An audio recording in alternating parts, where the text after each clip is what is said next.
Yes. Yes. Yeah. Hey everybody.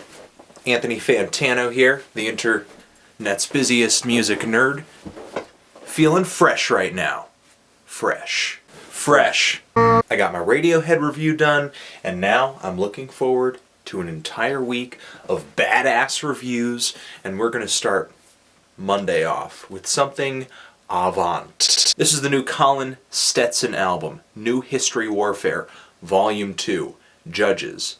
Obviously the follow-up to New History Warfare, Volume 1. Stetson is a horn player, not the first man to lay his mouth on a reed, but an absolute beast. Basically, this album is a series of solo horn pieces, which are performed in single takes with no overdubs. In the recording process of this album, even though we're talking about one instrument here, 24 microphones were used to produce this thing. These microphones are not only recording what's going on outside of the saxophone, the sounds we're usually used to hearing, but also what's going on inside. Yeah, you hear tones in these instrumental pieces, but you're also hearing really weird wails inside of the instrument. You're hearing the rhythmic percussion of the mechanics moving over and over and over. You're hearing Colin breathing, weird phantom noises that are impossible to describe.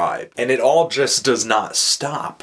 And from what I've read in the press release for this album, it's because Colin has mastered the circulatory breathing technique, which I've never really heard put into words before, but now that I go back and look up this technique and reference back to horn players that I like, I have heard it used before, but maybe just wasn't so conscious of it. One of my favorite horn players having used it, Roland Kirk. But anyway, to hear Colin go on for 2, 3, or even 5 minutes with no interruptions, to me is just a technical feat. But the thing is, technical ability isn't everything. There are plenty of albums with a lot of technical ability that come off kind of masturbatory because the sound of the music suffers at the hand of the flashiness. But I don't feel that here.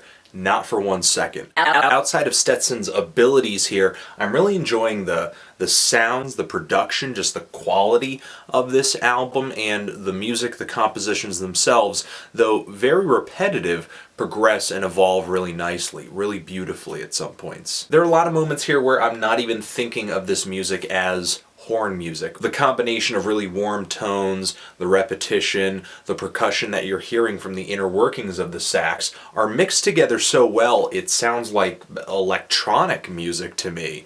Judges, the title track, Home, Red Horse, Fear of the Unknown, and Blazing Sun, all these moments sound like that to me. It's one instrument, but with the way the microphones are placed and the way this thing is mixed, it's like you're hearing 3 or 4 different instruments at once. But there still are a lot of moments here where, it sounds like a saxophone. It doesn't feel like you're inside of the instrument. It sounds like maybe you're the one person sitting inside a gigantic empty hall, and Colin's sounds are just bouncing off of every stone wall in the building and just making this cavernous, endless echo. There are some moments here, several moments, where Laurie Anderson pops in to do some spoken word.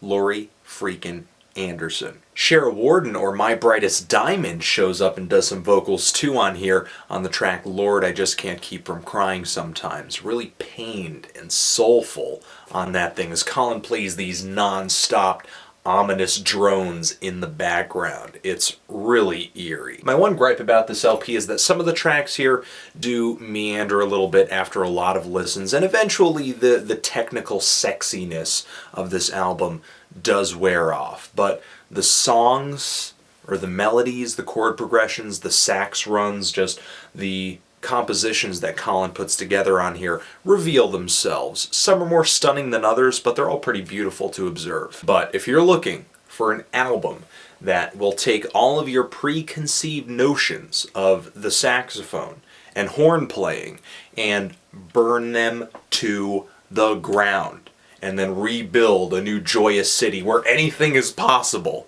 then this thing, listen to it. I'm feeling a strong 8 on this thing. I ordered the vinyl copy from Constellation Records. I'm really looking forward to this thing arriving in the mail. give a listen to this. Link down below in the D box where you can hear 3 tracks from it. Let me know what you think. Do you love it? Do you hate it? Why?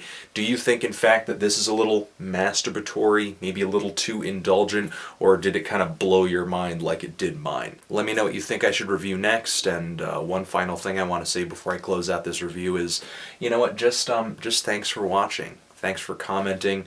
Thanks for thumbing up all my videos. Just thanks for subscribing. Thanks for just, you know, being really consistent in watching and just caring and supporting what I do. I really appreciate it. It means a lot that you guys, I guess, take my opinion seriously when I say an album is good. And, you know, don't get too upset with me when I don't like something that you may necessarily like. That means a lot to me. And it makes me feel like doing this is fun. So yeah, okay, that's it. Anthony Fantano, Colin Stetson, forever.